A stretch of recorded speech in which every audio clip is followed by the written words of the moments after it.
Young ছেলে পেলে অনেকে আমাদের প্রশ্ন করে, হুজুর আল্লাহরে নিয়ে অনেক প্রশ্ন জাগে, স্রষ্টার অস্তিত্ব নিয়ে, আখেরাত নিয়ে, কবরের জীবন নিয়ে আমাদের প্রশ্নের অভাব নাই, কারণ নাস্তিক্যবাদের ছড়াছড়ি আশেপাশে আছে না নাই? ইয়াং যারা আছে তোমাদেরকে একটা বই পড়ার সাজেস্ট আজকে আমি করে যাই। বইটার নাম অনেকে জানে, প্যারাডক্সিক্যাল সাজিদ। কি নাম? লেখক হচ্ছে আরিফ আজাদ।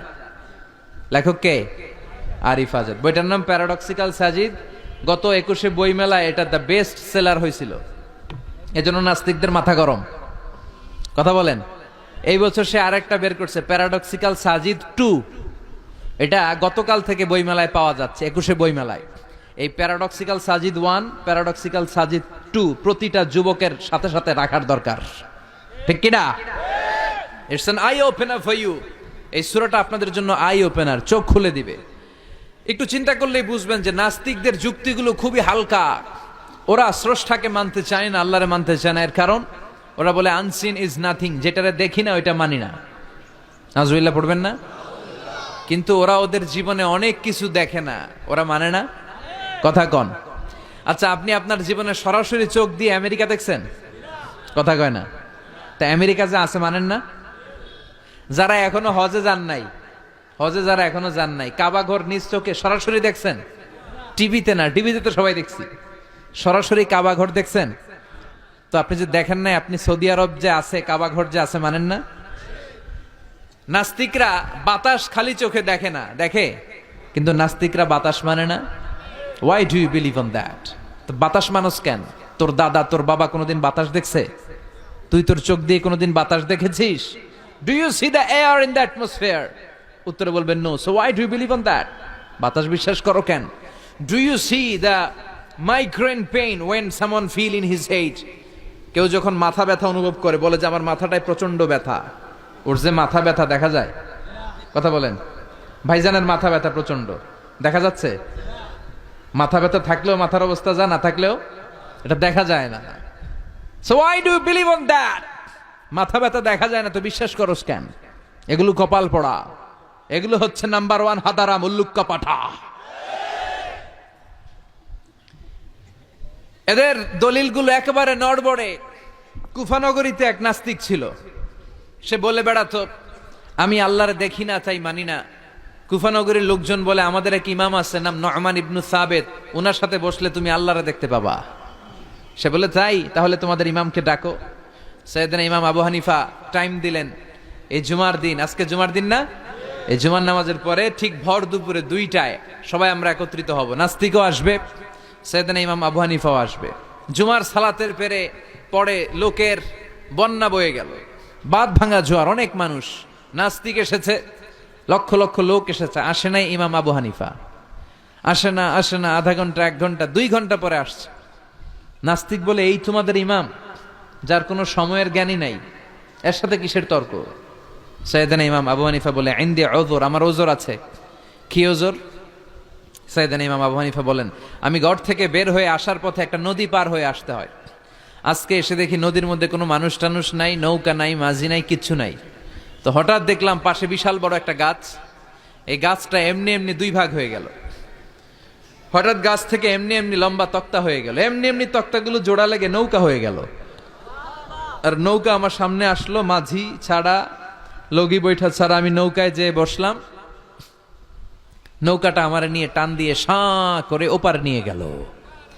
তো এই যে এই কাজগুলোর প্রসেসিং গুলো হতে আমার 2 ঘন্টা সময় লেগেছে। নাস্তিক কয় তগ ইমাম গাঞ্জা খাইছে, মাথার তার ছিঁড়া গেছে, নাহলে কোনো সুস্থ মানুষ এই কথা বলতে পারে? এমনি এমনি নাকি গাছ ভেঙে তক্তা হয়, এমনি এমনি নাকি তক্তা লেগে নৌকা হয়, এমনি এমনি নাকি মাঝি ছাড়া নৌকা চলে। সাইয়েদনা ইমাম আবু হানিফা বললেন এই তো আপনি লাইনে চলে আসছেন, আপনারে বুঝানো এখন আমার খুব সহজ হবে। এমনি এমনি গাছ কাটে না করাত ছাড়া, এমনি এমনি তক্তা জোড়া লাগে না, নৌকা হয় না মিস্ত্রি ছাড়া, এমনি এমনি নৌকা চড়ে না মাঝি ছাড়া। তাহলে এত বিশাল বড় আকাশটা কেমন করে এমনি এমনি হলো? জমিনটা কেমন করে এমনি এমনি হলো? সাগর, মহাসাগর, পাহাড়, মরুভূমি কেমন করে এমনি এমনি হলো? এগুলোর একজন স্রষ্টা আছে না নাই? নাস্তিক কয় তাই তো, আসলেই তো আমি হাদারাম, আসলেই তো আমি উল্লুক্কা পাঠা। এইভাবে তো আমি কখনো ভেবে দেখি নাই, এইভাবে তো কখনো চিন্তা করি নাই। ও ইমাম, তুমি আমার ঘুমন্ত বিবেককে জাগিয়ে দিয়েছ। তুমি আমার চোখের সামনের পর্দাটা উঠিয়ে দিয়েছো, তুমি আমার দৃষ্টিভঙ্গিকে পরিবর্তন করে দিয়েছো। ও ইমাম, তুমি আমার চোখ খুলেছ, তুমি আমাকে হক চিনতে সাহায্য করেছো। আর দেরি করতে চাই না, আমারে পড়িয়ে দাও লা ইলাহা ইল্লাল্লাহু মুহাম্মাদুর রাসূলুল্লাহ। কালিমা পড়ে মুসলমান হয়ে গেছে। আল্লাহু আকবার পড়েন। এমনি নাস্তিকদের জন্য এই সূরার ভেতরে আল্লাহ তাআলা অনেক দিগদর্শন রেখেছেন, জীবন দর্শন রেখেছেন। আল্লাহ বুঝাতে চান যে গোলাম, আমারে চেনার জন্য, আমারে দেখার জন্য তোর ডক্টরেট ডিগ্রি লাগবে না, তোর ব্যাচেলর ডিগ্রি, মাস্টার্স ডিগ্রি লাগবে না। তুই আমার সৃষ্টির দিকে একটু নজর করে তাকা, একটু ঠান্ডা মাথায় চিন্তা করে দেখ, একটু সাগরের দিকে তাকা, একটু নদীর দিকে তাকা, একটু পাহাড়ের দিকে তাকা। তাকালেই তুই বুঝবি সামওয়ান ইজ কন্ট্রোলিং এভরিথিং। একজন এমডি আছে, ম্যানেজিং ডাইরেক্টর, মহা ব্যবস্থাপক, যিনি গোটা বিশ্বের সব ব্যবস্থাপনার আঞ্জাম দিচ্ছেন। চিল্লায় বলেন ঠিক কিনা? আল্লাহ বলে তুই সাগরের দিকে তাকা, পাহাড়ের দিকে তাকা, নদীর দিকে তাকা। সাগরের দিকে তাকালে আমি আল্লাহরে খুঁজে পাবি। ঝর্ণার দিকে তাকা, ঝর্ণার মধ্যে আল্লাহর নিদর্শন আছে না নাই? ঝর্ণা ঝর্ণা ঝর্ণা রে, বলনা বলনা বলনা রে, কার বিরহে পাগল পাড়া তুই, কার মিলনে ফুল ফসলে ভরারে তোর দুকুল ভই, কার মিলনে ফুল ফসলে ভরারে তোর দুকুল ভই। ঝর্ণা ঝর্ণা ঝর্ণা রে, বলনা বলনা বলনা রে, কার বিরহে পাগল পাড়া তুই। সুবহানাল্লাহ পড়েন। ঝর্ণা দেখছেন কোনদিন? হড়ে হড়ে দেখছেন?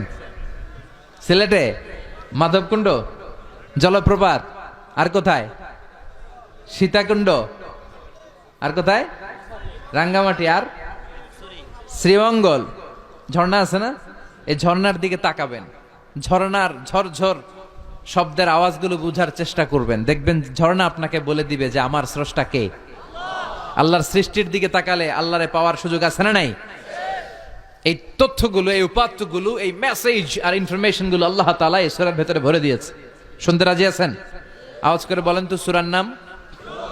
আরো জোরে সবাই বলেন কি নাম? মুলক। মুলক মানে কি? মুলক মানে রাজত্ব, মুলক মানে ক্ষমতা, মুলক মানে পাওয়ার, মুলক মানে কিংডম, মুলক মানে সভরেইনটি, মুলক মানে অথরিটি। অথরিটি কার? এজন্য রাব্বুল আলামিন বলেন তাবারাকাল্লাযী বিয়াদিহিল মুলকু ওয়া হুয়া আলা কুল্লি শাইইন কাদির। সুমহান সেই সত্তা যার হাতে ক্ষমতা, আর তিনি সকল কিছুই করতে ক্ষমতাবান, সবকিছুর উপর কর্তৃত্বশীল। চিল্লায় বলেন ঠিক কিনা? তাবারাকাল্লাযী, সুমহান তিনি, বিয়াদিহিল মুলক, যার হাতে ক্ষমতা। ক্ষমতা কার হাতে? নাকি প্রধানমন্ত্রীর হাতে, র্যাবের হাতে, পুলিশের হাতে, আমনেগো হাতে? আপনারা তো কোন ক্ষমতা সব আমগো হাতে। সকল ক্ষমতার উৎস কে? সকল ক্ষমতার উৎস আল্লাহ। কিন্তু আমরা বলে থাকি সকল ক্ষমতার উৎস জনগণ। এটা যুক্তিতে টিকে না। কি ক্ষমতা আছে আমাদের? কি ক্ষমতা আছে? কোনো ক্ষমতা নাই। মানুষকে আল্লাহ তেমন কোনো ক্ষমতাই দেয় নাই। যেটা দিছে এটার ক্ষমতা বলা যায় না। চিল্লায় বলেন ঠিক। আসল ক্ষমতার মালিক হলেন আল্লাহ। আমাদেরকে তো আল্লাহ দুর্বল করে বানিয়েছেন। ওয়া খালিকাল ইনসানু দাঈফা, আমাদেরকে দুর্বল করে তৈরি করেছে কে? শুধু আমরাই দুর্বল না, আমি দুর্বল, আমার বাপ দুর্বল, আমার দাদা দুর্বল, আমার 14 গোষ্ঠী দুর্বল। আমরা দুর্বলের ঘরের, চিল্লায় বলেন দুর্বলের ঘরের। সেই দুর্বলের ঘরের দুর্বল কয় আমরা সব ক্ষমতার উৎস। কি ক্ষমতা আছে আমার? আজকে মাহফিলের প্যান্ডেলের পেছন থেকে বলে, কেউ যদি বলে ওঠে হুজুর সাপ, কি বলে? সব দৌড়। আমি আমার নানা ঘরে লইয়া দৌড়, তুমি এদিকে দৌড়া, চাচা আপন প্রাণ বাঁচা। সাপ কথাটা তো মজা করে বললাম, এতে অনেকে খুঁজতেছে আসলে কি সাপ। আর আসলেই যদি একটা anaconda, C snake, black mamba, king cobra, Python এসে ফস ফস করে যদি প্যান্ডেলে যদি একটা ঢুকতো, পাওয়া যেত কাউরে? কথা কন। তো এই হচ্ছে আমাদের ক্ষমতা। সাপ বাদ দেন, বাবা ব্যাংক চিনেন? চিনেন না? না, দেবিদ্বারে তো বাবা ব্যাংক নাই। কি করে? খালি লাফায়। 10টা বাবা ব্যাংক, 2টা এই স্টেজে, আর বাকি 8টা প্যান্ডেলে। যদি ছেড়ে দেওয়া হয়, বাবা ব্যাঙ আর কি লাভ দিবে? এর চেয়ে বড় লাভ দিবেন আপনারা? বাবা ব্যাঙের চেয়ে বড় লাভ দিয়ে আমরা দৌড়াইতে শুরু করব। কত অসহায় আমরা, কত দুর্বল। বল্লা পোকা, মৌমাছি আমাদেরকে কামড় দিয়ে উড়াল দেয়, এটারে ধরে যে মারমু এটাও পারি না। কুত্তা এম করে কামড়াইলে আমরা কুত্তারে কামড়াইতেও পারি না। কি অসহায়! পিঁপড়া কামড় দিলে আমরা কিছু করতে পারি না। কানের ভিতরে যদি কারো পিঁপড়া ঢুকে থাকে বুঝবেন সে মজাটা কি। আহা, হ্যাঁ, বাঁচার কোনো সুযোগ নাই, কোনো ক্ষমতাই নাই। এরপরও আমরা বলি সব ক্ষমতার মালিক আমি। দেখবেন যাদের ডায়রিয়া হয় আর 5-7 বার টয়লেটে গেছে, এর চেহারার দিকে তাকানো যায় না। বৈশা গেছে, বৈশা যান।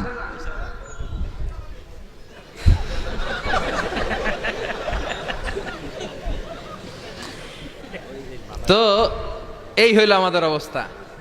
5-6 বার টয়লেটে গেলে আর ওর দইরা দাঁড় করানো যায় না। কাই মরে যাইম, আরে সবাই মাফ করে দেন, আই আর হাইতেন না, আমি পারবো না, আমার মাফ করে দেন। পারবি না কেন? তুই না ক্ষমতার উৎস। কথা কন। আসলে আমাদের কোনো ক্ষমতা নাই, আমরা দুর্বল।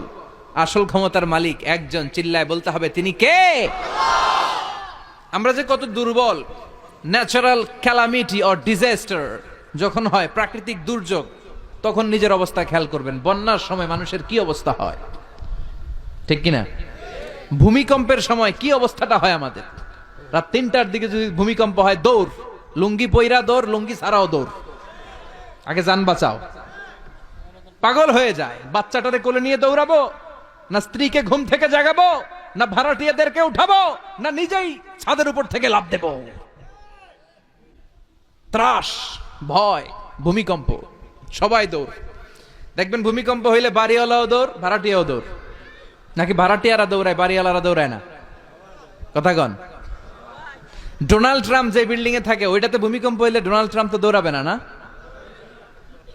ডোনাল্ড ট্রাম্পও দৌড়াবে। আমি কিছু টেলিভিশনের লাইভ প্রোগ্রাম দেখেছি, ওখানে উপস্থাপক আর অতিথিরা ক্যামেরা ট্যামেরা মেকআপ টেকআপ নিয়ে বসছে। একটু পরে শুরু হয়েছে ভূমিকম্প, মাইক থুইয়া দিয়া উপস্থাপক দৌড়। তো যেহেতু মেকআপ টেকআপ একেবারে ক্যামেরা ট্যামেরা সব সেটিং, অতিথিরা ওঠে না। একটু পরে আবার নাড়াচাড়া, এবার অতিথিও দৌড়। বাঁচার জন্য সব দৌড়। এই হচ্ছে আমাদের ক্ষমতার দৌড়াত্ম। এরপরও আমরা বলি আমরা নাকি ক্ষমতার উৎস।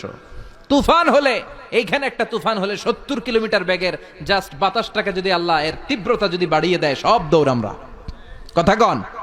আল বাহরু জুনদুম মিন জুনুদিল্লাহ, আর রিহু জুনদুম মিন জুনুদিল্লাহ। বাতাস আল্লাহর সৈনিক, আগুন আল্লাহর সৈনিক, তুফান আল্লাহর সৈনিক। চিল্লা এখন ঠিক কিনা?